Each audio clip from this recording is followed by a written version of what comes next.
When I opened my eyes at 32 years old after dying at 44, my first thought wasn't about getting rich or fixing my career mistakes. It was about Elise, my brilliant, stubborn wife who would battle cancer 6 years into our marriage, all while our relationship was already crumbling under the weight of unspoken resentments and competing ambitions. I made one decision that day. This time around, I'd never let Elise Hansen fall in love with me. I'd spare her the pain of loving a man who would ultimately fail her when she needed him most. I changed jobs, moved cities, built an entirely new life where our paths would never cross. The memories would fade for her while I carried them like sacred wounds. For 3 years, I convinced myself it was mercy. Then came that rainy afternoon in the downtown cafe, when a little girl with familiar eyes spilled hot chocolate on my laptop.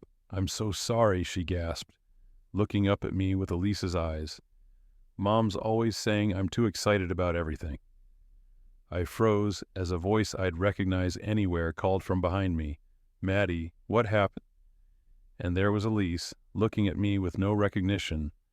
A daughter I'd never known existed by her side. "I'm James," the man beside her introduced himself, "and it seems you've met my stepdaughter already." Some changes ripple further than we can possibly imagine. Some fates refuse to be rewritten. I still remember my last moments from my previous life with perfect clarity. The hospital room's sterile smell, the faint beeping of monitors, and Elise sitting beside me, her fingers interlaced with mine. I'd been diagnosed with an aggressive form of brain cancer just 3 months earlier. The prognosis was grim from the start. "Remember our first date?" I'd asked her, my voice barely above a whisper. Elisa nodded, tears streaming down her face. "You spilled coffee all over my white blouse, and you still agreed to a second date." She squeezed my hand. "Best decision I ever made." That was a lie, and we both knew it. By the time I got sick, our marriage had been hanging by a thread for years. The fights about my workaholic tendencies, her emotional distance, the painful silence after our second miscarriage. We'd hurt each other in 1,000 small ways. The cancer had simply pressed pause on our slow-motion collapse. "I'm sorry I couldn't be what you needed," I whispered. Elise leaned forward, pressed her forehead against mine. "And I'm sorry I couldn't be what you needed either." Those were the last words I heard before everything went dark. When I opened my eyes again, I was staring at the ceiling of my old apartment, the one I'd lived in before Elise and I moved in together. My phone was blaring with an alarm tone I hadn't heard in 12 years.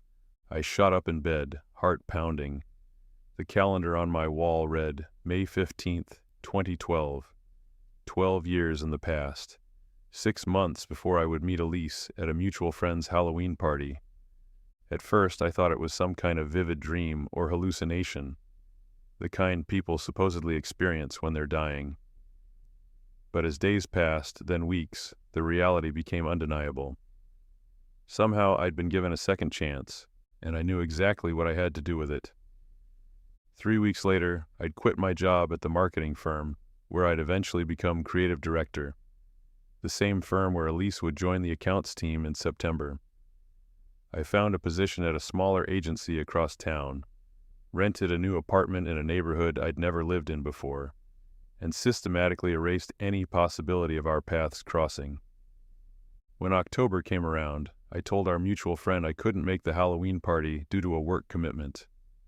I avoided our favorite coffee shop, the bookstore where we used to browse for hours, and the park where we'd had our first real conversation.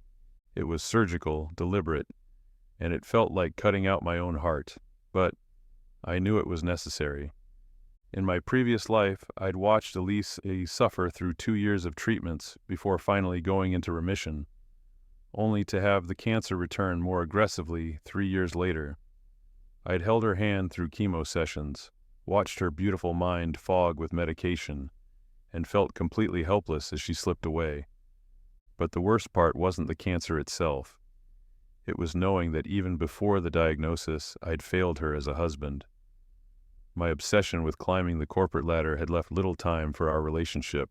By the time she got sick, We were essentially strangers living in the same house. This time, she would never know me. She would meet someone else, someone better, someone who would be present when the cancer came, someone who would recognize the early symptoms that I had dismissed as stress and fatigue until it was too late. I was 32 again, with all my memories intact, and I was determined to give Elise her best possible future, one that didn't include me. For the first year of my second life, I threw myself into work while constantly looking over my shoulder, terrified of bumping into Elise. I'd built a mental map of places to avoid and times when she might be there.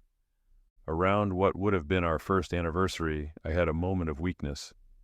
I found myself driving past her apartment building, just to see if I could catch a glimpse of her. I sat in my car for hours, hating myself for it, until I finally drove away without seeing her. It was pathetic, and I knew it. By the second year, things got easier. I'd built a decent career at the new agency, made some new friends, even went on a few dates, though nothing serious. The phantom pain of Elise had started to dull from a sharp stab to a persistent ache. I fell into new routines, started rock climbing, something I'd always wanted to try in my first life but never made time for. Reconnected with old friends I'd lost touch with. Called my parents more often, knowing exactly how many years I had left with them. Occasionally, I'd hear snippets about Elise through our mutual friends. She'd gotten that promotion at the firm where I used to work. She'd started dating someone named James, a pediatrician she met at a charity event. I pretended not to care, but each update was both a relief and a knife twist. She was living her life, presumably a better one than she would have had with me. That was what mattered. By the third year, I'd almost convinced myself I was over her. I'd moved again, this time to a loft downtown. Started my own small creative agency with 2 colleagues from my previous job. Life had found a new pattern, and if it wasn't exactly happy, it was at least stable. Then came that rainy Tuesday afternoon when everything changed. I was working at Grounded, a cafe I frequented because it was 10 miles from anywhere Elise might be. My laptop was open, spreadsheets scattered across the screen, when I felt the splash of hot liquid and heard a child's gasp. "I'm so sorry," a small voice cried out. "Mom's always saying I'm too excited about everything." I looked up to see a little girl, maybe 8 or 9 years old, her eyes wide with alarm. A tipped mug of hot chocolate was on the table, its contents spreading across my keyboard. "It's okay," I said automatically, grabbing napkins to mop up the spill. "These things happen." Then I looked at her, really looked at her, and felt my heart stop. Those eyes. I'd know them anywhere. The exact shape, the same hazel color that shifted between green and amber depending on the light. Elise's eyes. "Maddie, what happened?" a familiar voice called from behind me. I turned slowly, already knowing what I would see. There she was, Elise. Her hair was shorter than I remembered, cut into a stylish bob that framed her face perfectly. She looked healthy, vibrant, and completely unrecognizing as she met my gaze. "I'm so sorry about your laptop," she said, grabbing more napkins from the counter. "Madeline gets a little enthusiastic sometimes." "It's fine, really," I managed to say, though my throat felt like I'd swallowed sand. Nothing important was open. A man appeared beside her, tall, with kind eyes and salt and pepper hair. He placed a gentle hand on Elise's shoulder. "Everything okay here?" "Just a little hot chocolate disaster," Elise said, with a smile that made my chest ache. "I'm James," the man extended his hand to me, "and it seems you've met my stepdaughter already." Stepdaughter. I looked at the little girl again, doing quick mental math. She had to be around 9 years old, which meant Elise had already been a mother when I met her in my previous life. A mother who had never mentioned her child. "Nathan," I replied, shaking his hand. "Nice to meet you." The little girl, Maddie, was looking at me with her head tilted slightly to one side. "You look familiar," she said. "Have we met before?" I felt a chill run down my spine. "I don't think so." "Maddie has an active imagination," James had said, with an affectionate smile. claims she remembers people from her dreams sometimes. Elise was still looking at me, a small crease between her eyebrows. You do seem familiar, though. Do you work downtown? I have my own agency, I said, trying to keep my voice steady. Wells Creative, we're a few blocks from here. Wells Creative, she repeated. Wait, didn't you guys do the campaign for Horizon Healthcare last year? The one with the time-lapse photographs? I nodded, surprised she knew about it. That was us. I loved that campaign, she said, her face lighting up. I work at Pearson and Morton. We were all impressed by that work. The firm where I used to work, where she should have met me, not learned about me secondhand. We should let you get back to your work, James said, and we need to replace that hot chocolate. Right, Maddie? Right, the girl agreed. Sorry again about your computer. As they walked away, Elise glanced back over her shoulder at me. Our eyes met for a brief moment before she turned away. I sat there for a long time, my laptop forgotten, mind reeling with questions. Who was Maddie's father? Why had Elise never mentioned having a daughter in my previous timeline? And most importantly, what had I done by removing myself from her life? I couldn't sleep that night. I kept seeing Maddie's face, those familiar eyes looking up at me with curiosity. I had spent 3 years carefully constructing a life that wouldn't intersect with Elise's, and in one random moment, it had all fallen apart. By morning, I'd convinced myself it was a one-time encounter. I'd never go back to that cafe. Problem solved. Except it wasn't solved. The questions wouldn't stop circling in my mind. In my previous life, Elise and I had been together for 6 years before her diagnosis. Not once had she mentioned having a child. It didn't make sense. Against my better judgment, I found myself looking her up online. In my first life, Elise had maintained a minimal social media presence, just LinkedIn for professional connections. But now, I found an active Instagram account. The photos showed a happy life, Elise and James at dinner parties, at the beach, at home, and Maddie growing up through the years, always with that spark of intelligence in her eyes that so reminded me of her mother. I scrolled back through the timeline, looking for clues, and then I found it, a post from 7 years ago, Elise holding a much younger Maddie, both of them standing next to a grave. The caption read simply, 5 years without you today, Michael. Maddie's starting to forget your voice, but I tell her stories every night. Michael, a name I'd never heard before. More searching revealed the pieces of a story I hadn't known existed. Michael Hansen had been Elise's husband, a firefighter who died in the line of duty when Maddie was just 3 years old. He and Elise had married young, right out of college. In my original timeline, Elise had never mentioned any of this. I tried to recall every conversation we'd had about our past relationships, and I couldn't remember her ever talking about being married before, let alone having a child. It was as if I'd stepped into a completely different reality, one where Elise's life had taken a dramatically different path before we even met. I closed my laptop feeling sick. What if it wasn't just my absence that had changed things? What if by removing myself from her timeline, I'd somehow altered her past as well? The thought was too bizarre to contemplate. More likely, she had simply kept that part of her life secret from me. But why?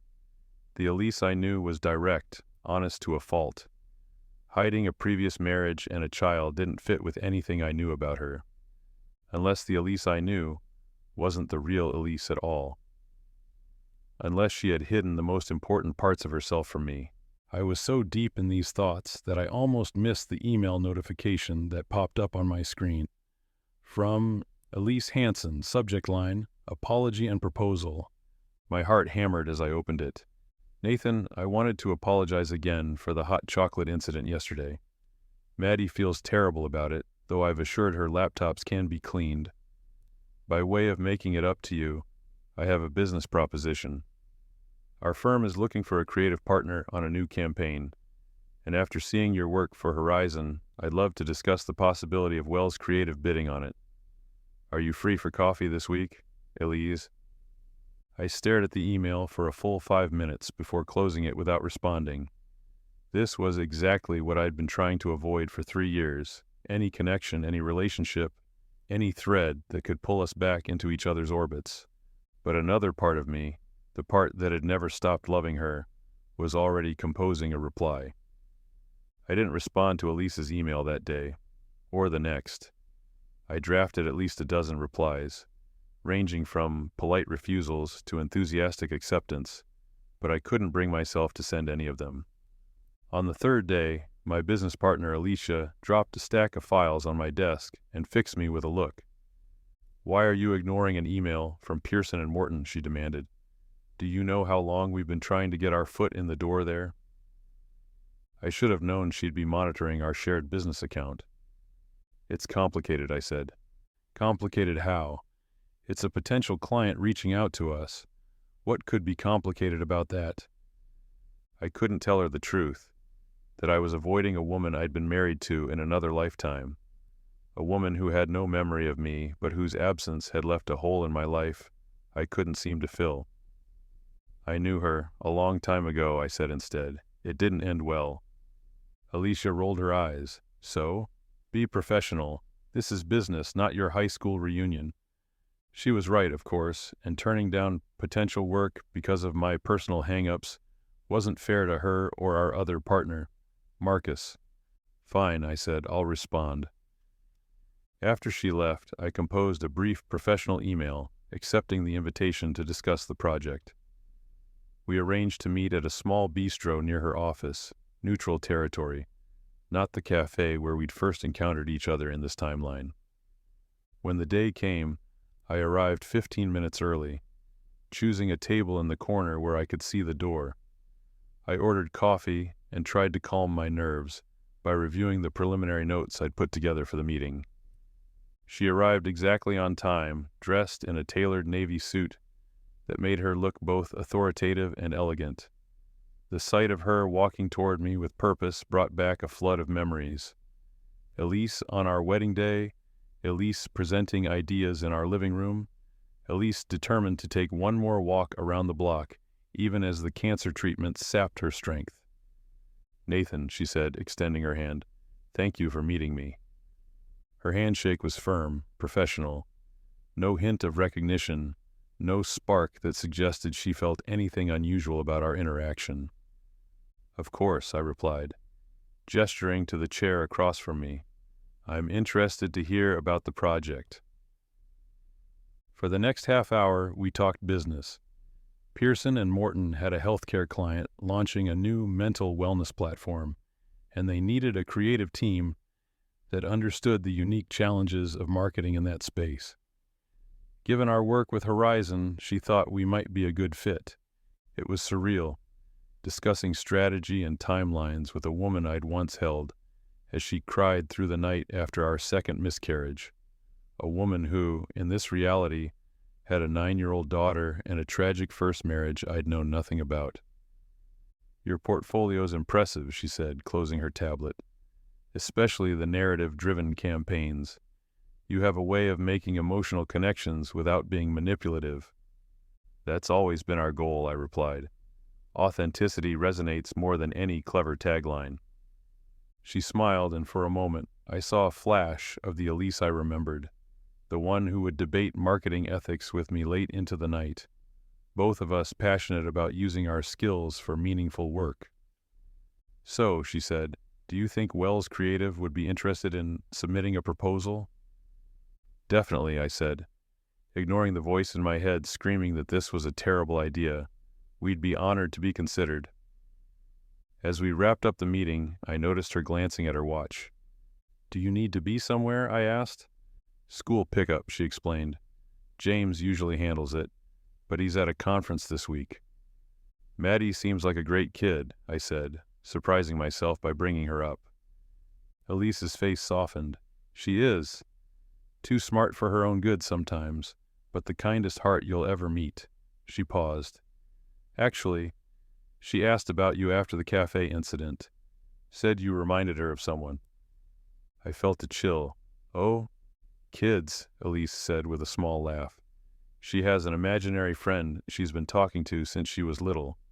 Says he visits her in her dreams. Apparently, you look like him." Before I could process what that might mean, Elise was gathering her things. "I should go. Send over your proposal by Friday, and we'll be in touch early next week." She stood, then hesitated. "This might sound strange, but have we met before? Before the cafe, I mean." I swallowed hard. "I don't think so." She said, that small crease appearing between her eyebrows again. "Must just be one of those faces then." As I watched her walk away, I couldn't shake the feeling that I had set something in motion that I wouldn't be able to stop. When I got back to the office, Alicia was waiting for me, practically vibrating with anticipation. "Well," she demanded, "are we in the running?" "They want our proposal by Friday," I said, forcing a professional tone. "Healthcare client, mental wellness platform, right up our alley." She clapped her hands together. "This could be huge for us, Nathan. Pearson and Morton only works with the best." I spent the rest of the afternoon outlining our approach, trying to focus on the work rather than the woman who would be evaluating it. By evening I had the bones of a solid proposal, but my mind was elsewhere. What had Elise meant about Maddie's imaginary friend? And why did I seem familiar to both of them? When I finally got home that night, exhaustion hit me like a wave. I collapsed onto my couch, too tired to even make dinner. As I drifted off to sleep right there in my work clothes, my mind filled with images of Elise and Maddie and a life I had never known existed. The dream came vividly. Elise and I were in our old apartment, the one we'd shared in my previous life, but Maddie was there too, younger than she was now, maybe 5 or 6. She was sitting on the floor, drawing pictures, while Elise and I moved around her in domestic harmony. "Daddy, look," Dream Maddie called out, holding up her drawing. In the dream, I knelt beside her, examining her artwork with exaggerated interest. "That's beautiful, sweetheart," I heard myself say. "Is that our family?" She nodded, pointing to the stick figures. "That's you, that's Mommy, and that's me, and the small one is the baby in Mommy's tummy." I looked up at Elise, who was watching us with a hand resting on her slightly rounded stomach, a soft smile on her face. I woke up with a gasp, heart pounding. The dream had felt so real, not like the usual jumble of subconscious images, but like a memory. But it wasn't a memory, not from my life anyway. I grabbed my laptop and opened it, unable to shake the feeling that there was something I was missing. I searched for Maddie again, looking for any clue that might explain the connection I felt. This time, I found a local news article from 8 years ago.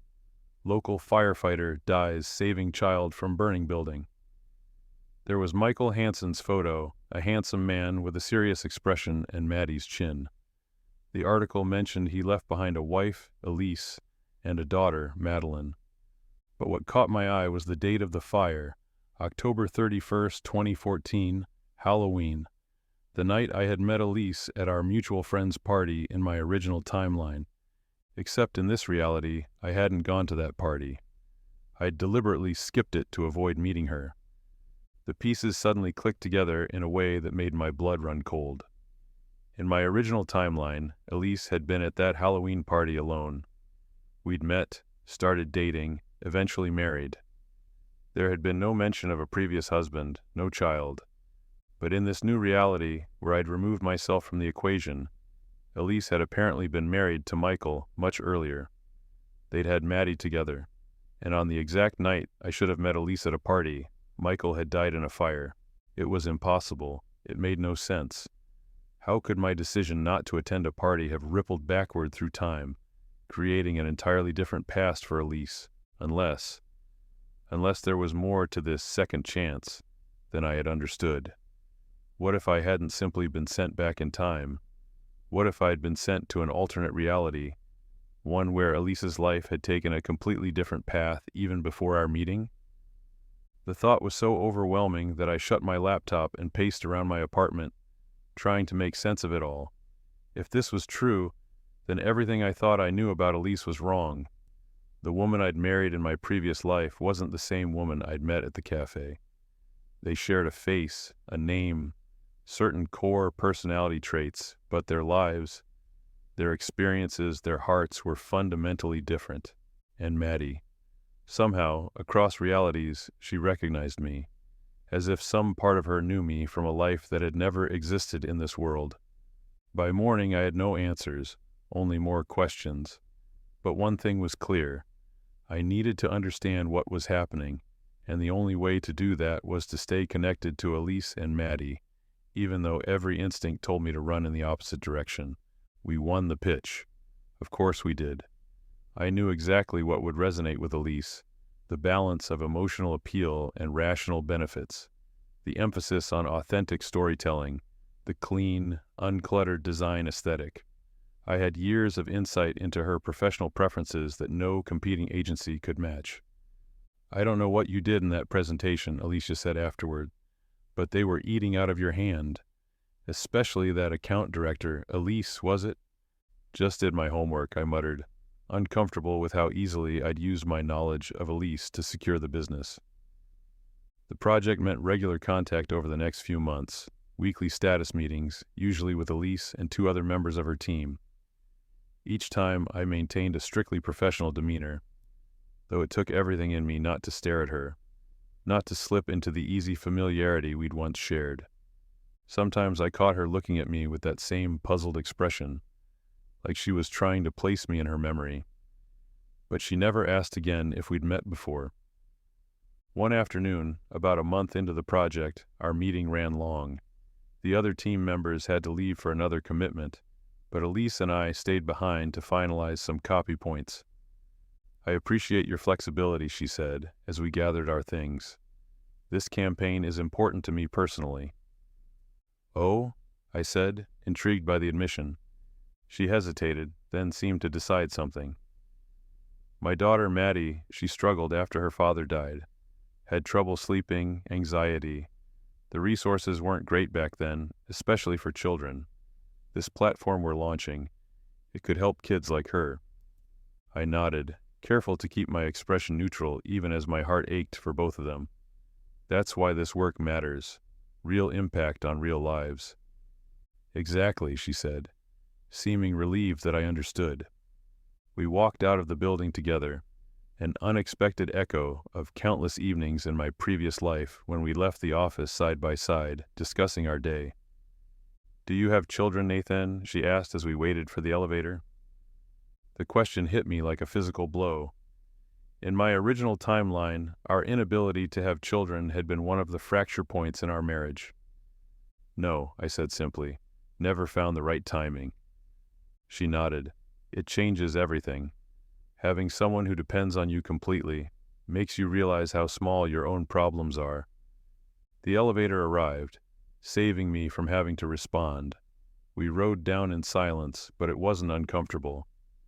There was something easy about being in Elise's presence, even this version of her, who was essentially a stranger. Outside, the sky had darkened with approaching rain. Elise looked up with concern. "Did you drive? I'm parked in the garage if you need a lift somewhere." "I walked," I admitted. "My office is just a few blocks away." She was already opening her umbrella. "Come on then, I'll walk you back before the downpour starts." It felt surreal, walking side by side with her under the shared umbrella, close enough that our shoulders occasionally brushed. The city around us seemed to fade into the background, and for a moment it was as if no time had passed, as if we were still the couple we'd once been. "So," she said as we walked, "what's your story, Nathan Wells? Always been in advertising?" I gave her the edited version of my life: college, early career trajectory, founding Wells Creative 3 years ago, all technically true, but missing the crucial detail that in another reality she had been my wife. "What about you?" I asked, though I already knew most of the answer. "Always been at Pearson and Morton?" 8 years now," she said. "Started there after Michael died. Needed something stable with good benefits for Maddie's sake." There was something in her voice when she mentioned Michael. Not quite grief after all this time, but something more complex. Regret, perhaps. "It must have been hard," I said carefully, raising her alone. "It was," she admitted. "Still is sometimes. James is wonderful with her, but... She trailed off, then shook her head slightly. Sorry, oversharing with the client. It's fine, I said. Sometimes it's easier to talk to someone who isn't directly involved in your life. She glanced at me, a small smile playing at her lips. Yes, exactly. Though I have to say, talking to you never feels like talking to a stranger. Odd, isn't it? We'd reached my building. We stood there for a moment, neither of us moving to end the conversation. Elise, I said finally, my heart hammering, would you and James and Maddie like to come to dinner sometime to celebrate the campaign launch? The invitation surprised both of us. It was a terrible idea, crossing the professional boundary I'd so carefully maintained. But I couldn't help myself. I needed to understand the connection, needed to see if Maddie would recognize me again. That would be lovely, Elise said after a moment's hesitation. James is always saying we should socialize more. As she walked away, I stood watching her disappear into the crowd, wondering what I'd just set in motion and whether I was making the biggest mistake of my second chance at life. I spent the next week in a state of nervous anticipation, alternating between wanting to cancel the dinner and obsessively planning every detail. In the end, I decided to keep it simple. A home-cooked meal in my loft, nothing too intimate or elaborate. The night of the dinner arrived too quickly. I'd just finished setting the table when the doorbell rang. Taking a deep breath, I went to answer it. We brought wine, James said as I opened the door, handing me a bottle of Cabernet. I hope that's all right. Perfect, I said, stepping aside to let them in. Thank you for coming. Elise was right behind him, beautiful in a casual blue dress. Your place is gorgeous, she said, looking around at the exposed brick walls and floor-to-ceiling windows. And then there was Maddie, hanging back slightly, studying me with those familiar eyes. She was wearing a yellow dress with a cardigan, her hair pulled back with a matching ribbon. Hi, Mr. Wells, she said politely. You can call me Nathan, I told her. And thank you for coming. I don't get to cook for people very often. What are we having, she asked, her initial shyness fading. Lasagna, I said, with garlic bread and salad, and tiramisu for dessert. Her eyes lit up. That's my favorite. I froze for a split second. Tiramisu had been Elise's favorite dessert in my previous life. I'd made it for her birthday every year. Was it just coincidence that Maddie shared the preference? Mine too, I managed to say. Great minds think alike. Dinner started off a bit awkwardly, with everyone on their best behavior, making polite conversation. James talked about his pediatric practice. Elise shared a funny story about a client meeting gone wrong, and I told them about how Wells Creative got started. But as the meal progressed and the wine flowed, the atmosphere relaxed. James turned out to be genuinely likable, intelligent, kind, with a dry sense of humor that balanced Elise's more direct wit perfectly. Watching them interact, I could see why she had chosen him after losing Michael. Throughout the evening, I kept finding myself watching Maddie. There was something about her mannerisms, the way she tilted her head when thinking, that reminded me so strongly of Elise. But there were other moments, a certain determined set to her jaw, a particular way of gesturing while speaking, that must have come from her father. After dinner, while Elise helped me clear the dishes despite my protests, James took a call from the hospital. One of his patients needed him. I'm so sorry, he said, ending the call. Infant with a high fever. I need to go check on her. Of course, I said. Go ahead. I can take the car, he told Elise, then come back for you and Maddie. Don't be silly, she replied. We can get a ride service. You focus on your patient. After he left, the dynamic shifted subtly. Maddie asked if she could look at the books on my shelf, and I told her to help herself. While she browsed, Elise and I finished cleaning up. Sorry about James, she said, drying a serving dish. Hazard of being married to a doctor. No need to apologize, I said. What he does is important. She smiled, a little sadly. That's what I keep telling myself on missed date nights and rescheduled vacations. There was something in her tone that reminded me of my previous life. the disappointment that had built up over years of my prioritizing work over our relationship. I wondered if history was repeating itself, just with different players. It must be difficult, I said carefully, balancing everything. It is, she admitted. But then, what marriage isn't a constant negotiation?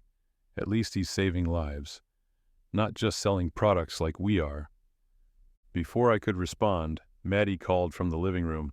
"Nathan, is this your drawing?" I turned to see her holding a sketchbook I'd left on the coffee table. I'd started drawing again in this second life, something I'd enjoyed in college but had abandoned during my career-focused years with Elise. "It is," I said, walking over to her. "Just a hobby."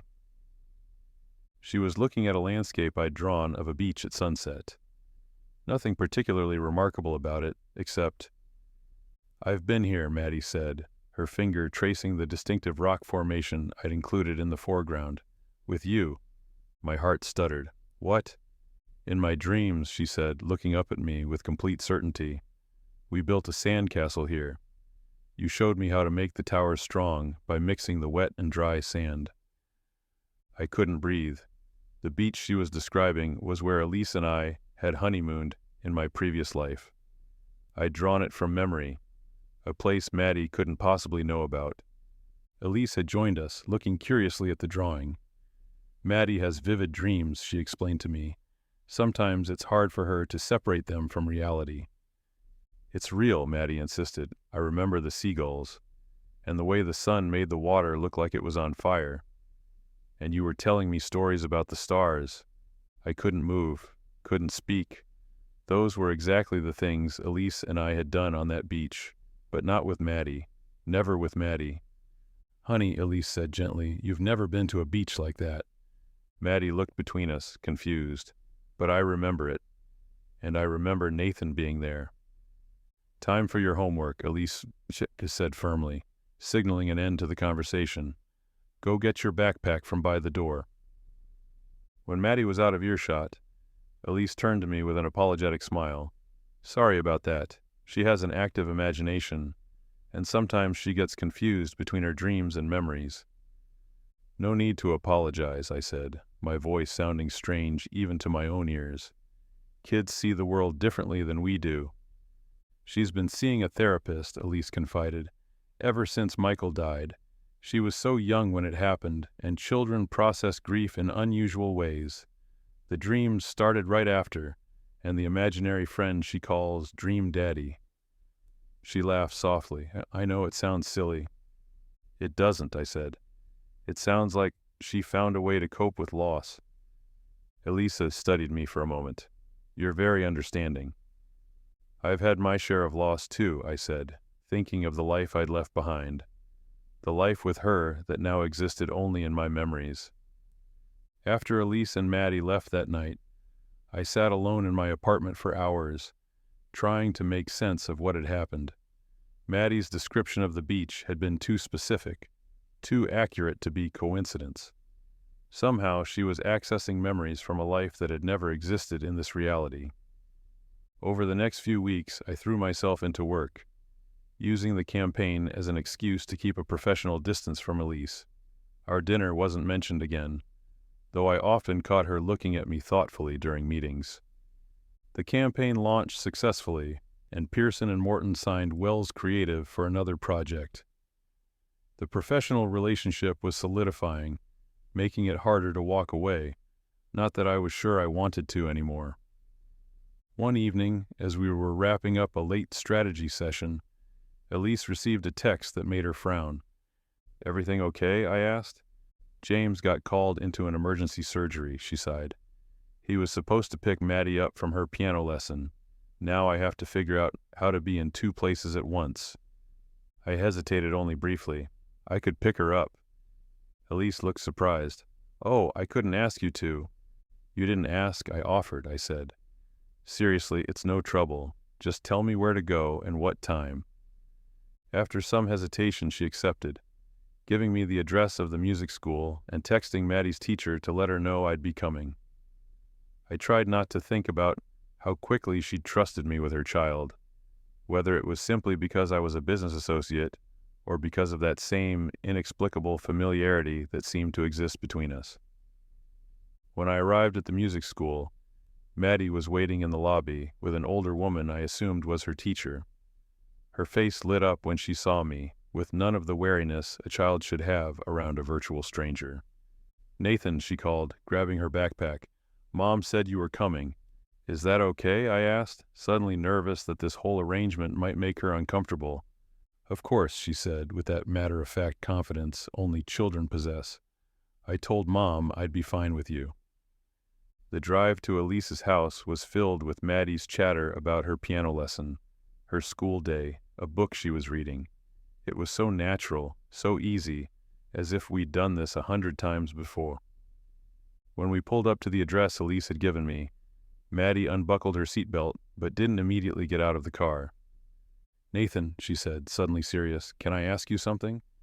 "Of course." "Why do I know you? Like, really know you, not just from meeting you at the cafe?" I gripped the steering wheel tighter. "What do you mean, Maddie?" "I've seen you in my dreams since I was little," she said. "At first I thought you were my real dad, but Mom showed me pictures and you don't look like him. But in my dreams, you're my dad, and we do things together, like going to that beach in your drawing." My throat felt tight. Dreams can be funny that way. Sometimes our minds mix people up. She shook her head firmly. "No, it's not mixed up. It's real. In my dreams, you and Mom are together, and you're sad because the baby died." I felt like I'd been punched in the stomach. In my previous life, Elise and I had lost 2 pregnancies, events that had put immense strain on our marriage. How could Maddie possibly know about that? "Maddie, It's okay if you don't believe me," she said, reaching for the door handle. "But I know it's real. And I think Mom knows it too. Sometimes she has the same dreams." Before I could respond, she was out of the car, waving goodbye as she skipped up the path to the front door. I sat there, engine idling, until Elise appeared at the door to wave her inside. She spotted me and raised her hand in thanks. I waved back, feeling like my world had just been turned inside out. That night I couldn't sleep. Maddie's words kept repeating in my mind. Could Elise be having the same dreams? Was she somehow accessing memories from our other life, just as Maddie seemed to be? And if so, what did it mean? A week passed before I saw Elise again. Our next project meeting was scheduled at my office, and she arrived alone, explaining that her team would join by video call. There was something different about her, a nervous energy I hadn't seen before. She barely looked at me as we set up for the call, and when our fingers accidentally touched while reaching for the same folder, she pulled away as if burned. The meeting was productive but strained. Afterward, as we were packing up, she finally broke the silence. "Thank you again for picking up Maddie last week," she said, still not meeting my eyes. "She hasn't stopped talking about it." "She's a great kid," I said. "It was my pleasure." Elise nodded, seemed to hesitate, then finally looked directly at me. "Nathan, can I ask you something strange?" My heart stuttered. "Of course. Have you ever felt like you're living the wrong life? Like somewhere, in some other version of reality, things are completely different?" The question hung in the air between us, charged with possibility. I could lie, could brush it off as philosophical musing, or I could take a risk. "Yes," I said quietly, "I have." She exhaled, a small sound of relief. "Maddie told me what she said to you in the car, about the dreams." "She has quite an imagination," I offered, giving her an out. "That's what I've always told myself," Elise said. "But lately I've been having dreams too, so vivid they feel like memories." She paused, looking uncertain. "Dreams about you." My mouth went dry. "What kind of dreams?" "We're together," she said softly. "Married, living in an apartment with blue kitchen cabinets and a view of the park. You're always drawing, and I'm always bringing work home. We fight about it sometimes." She looked at me questioningly. "Does any of that sound familiar?" It was our life, our exact life together, down to the blue cabinets I'd painted as a surprise for her one weekend. "Yes," I admitted, my voice barely audible. "It sounds familiar." She took a step closer to me. "How is that possible, Nathan?" How can I have memories of a life I never lived with a man I just met a few months ago? I had no good answer, at least not one that wouldn't sound completely insane, but something told me that the truth, however bizarre, was what she needed to hear. What if, I said slowly, there are multiple versions of our lives? Different paths, different choices, different outcomes, and somehow memories from one version are bleeding into another. She didn't laugh or back away. Instead, she nodded slightly, like parallel realities. Yes. And in one of those realities, you and I were together. Yes. She took another step toward me, but not in this one. No. Her eyes searched mine. Why not? What's different here? The moment of truth. I took a deep breath. In the reality I remember, we met at a Halloween party. You were alone, no husband, no child. We dated for a year, got married, tried to have children but couldn't. Then you got sick, cancer.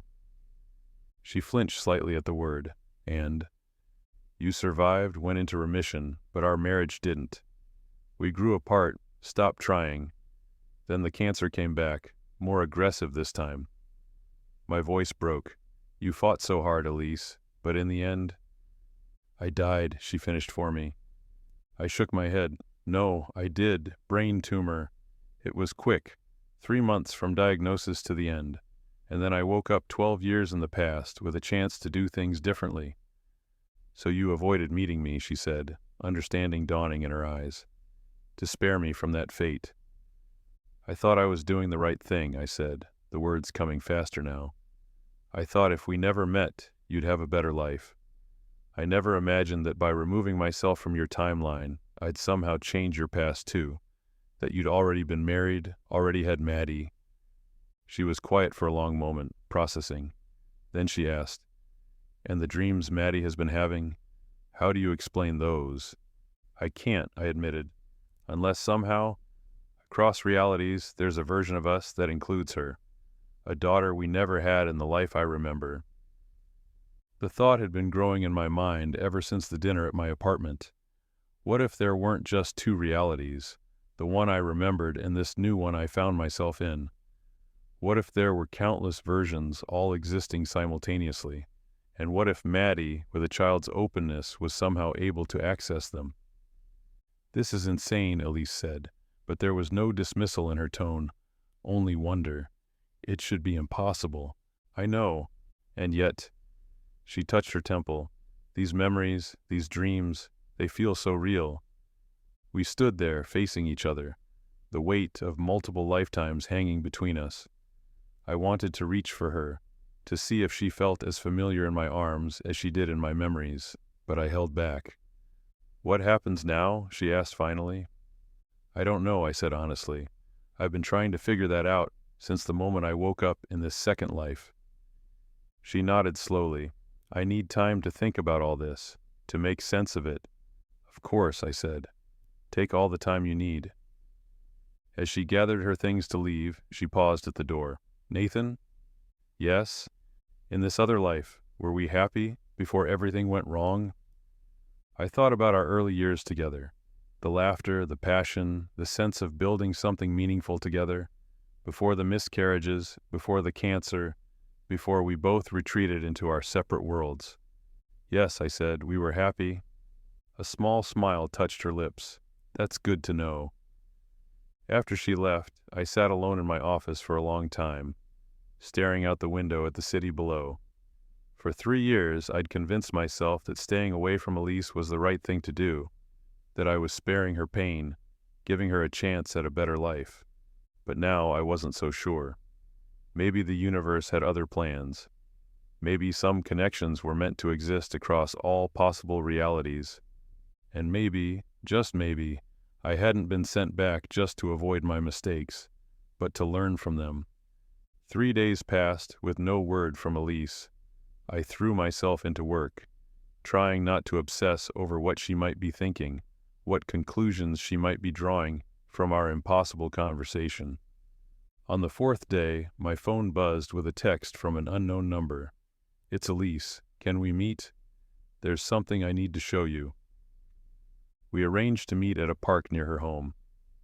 When I arrived, she was sitting on a bench, watching Maddie play on the swings. She looked up as I approached, her expression unreadable. "Thank you for coming," she said, making room for me on the bench. "Of course," I replied, sitting beside her. "How are you?" "Processing," she said with a small smile. "It's not every day you discover you might have lived another life." I nodded, my eyes drawn to Maddie, who was now hanging upside down from the monkey bars, her laughter carrying across the playground. "She seems happy," I observed. "She is," Elise said, "most of the time. The dreams still bother her sometimes, but she's learning to live with them." She turned to face me. "I found something I think you should see." She reached into her purse and pulled out a small photo album.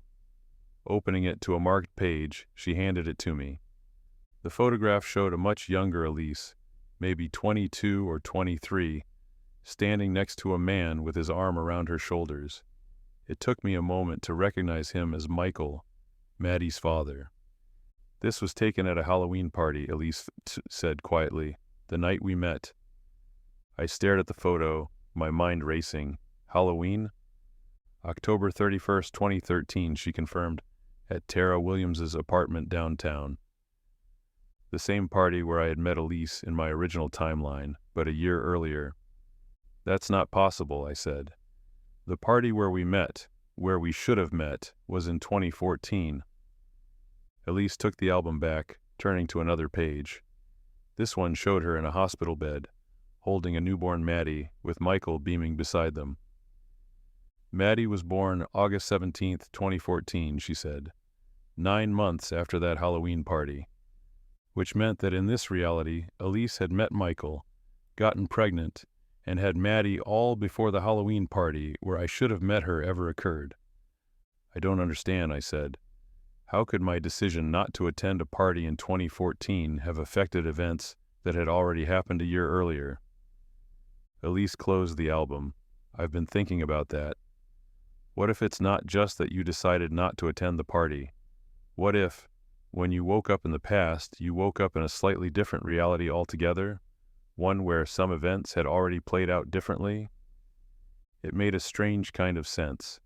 If I could accept the idea of waking up 12 years in the past, why not also in a parallel reality where the timelines didn't perfectly align?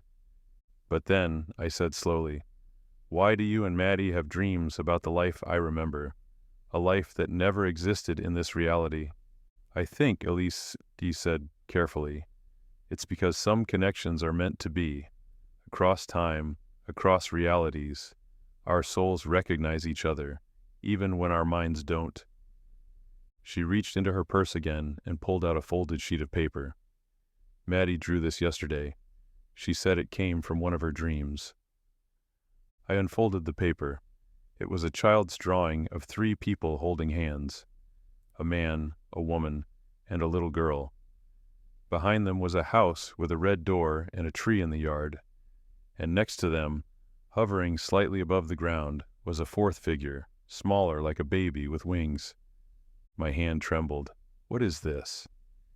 "The house we would have lived in," Elise said softly, "if things had been different, if we had been together, if our baby had lived."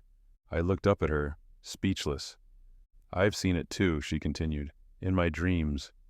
A house we choose together, with a nursery we paint yellow because we decide not to find out if it's a boy or a girl." It was too much, too specific, too painful. My vision blurred with tears. "How?" I managed to ask. "How can she know these things? How can you—" Elise reached out and took my hand. Her touch was warm, familiar, like coming home after a long journey. "I think," she said, "that love doesn't obey the normal rules of time and space. I think parts of us exist in all possible realities, and sometimes, in dreams, in moments of déjà vu, the walls between those realities thin." I looked over at Maddie, still playing happily, unaware of the profound conversation happening just yards away. "And what about her? Where does she fit into all this?" "I don't know," Elise admitted. "Maybe in some reality she was our daughter. Maybe in others she's Michael's. Maybe she exists in all possible versions of my life, just in different ways. It was overwhelming to contemplate, the idea that our lives weren't linear at all, but a complex web of possibilities, all existing simultaneously. Where does that leave us, I asked. In this reality right now? Elise was quiet for a moment. I'm still married to James, she said finally. He's a good man, a good father to Maddie. I made vows to him that I intend to keep. The pain was sharp but expected. Of course, she wouldn't throw away her marriage based on dreams and impossible conversations with a man she barely knew. I understand, I said. But, she continued, I think there's a reason you came back. A reason we found each other again, despite your efforts to stay away. A reason Maddie recognizes you across realities. What reason? Maybe to heal, she suggested. Maybe to understand that love doesn't always follow the path we expect. Maybe to know that in some version of reality, we got it right. She squeezed my hand once, then let go. I don't know what happens next, Nathan. But I know I don't want to lose you from my life again, even if that life looks different than the one we might have shared. Maddie had spotted us and was running over, her face flushed with exertion and joy. Nathan, she called. Did Mom show you my drawing? She did, I said, finding a smile despite the ache in my chest. It's beautiful. Maddie beamed. I have lots more at home, dreams I've drawn. Do you want to see them sometime? I looked at Elise, a question in my eyes. She nodded slightly. I'd love that, I told Maddie. Very much. As the three of us walked together through the park, I thought about all the versions of my life with Elise that might exist across the multiverse of possibilities. The happy ones, the tragic ones, the ones cut short, the ones that stretched into old age. And I realized that maybe it didn't matter which version I was living now. Maybe what mattered was the connection itself, the love that somehow transcended time and space and reality. I didn't know what the future held in this particular timeline. I didn't know if Elise and I would ever find our way back to each other romantically, or if we were destined to be connected in some other way. But for the first time since waking up in this second life, I felt at peace with the uncertainty, because across all possible realities, one truth remained constant. Elise was part of my soul, and that, somehow, was enough.